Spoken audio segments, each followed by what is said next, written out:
aspetto tutti in strada e tutti pronti per la rivoluzione. Grazie a tutti, mi raccomando, essere... Nella serata di Salvini, che per la prima volta partecipava a una festa di partito dopo l'inizio della crisi, a rubare in parte la scena al capitano leghista il governatore Luca Zaia, che appoggia le scelte fatte da Salvini declinandole in chiave veneta. Veneti che chiedevano da tempo di rompere l'alleanza coi grillini, sostiene Zaia, con tutti quei no alle grandi opere, addirittura alle Olimpiadi. I cittadini incontrati da Zaia gli ripetevano sempre la stessa domanda. Dicendomi, quando sai che moemo i grillini? Oh, che abbiamo fatto o no?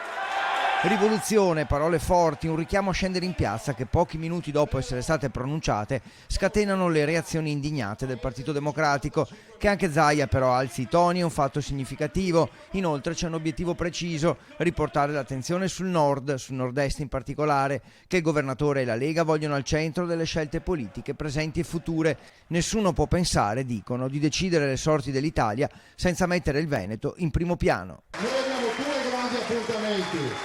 due grandi appuntamenti, il 15 settembre a Pontida e il 19 a Roma, e piazze deve essere piene, non si discute. Aspetto tutti in strada e tutti pronti per la rivoluzione. Grazie a tutti, mi raccomando, essere...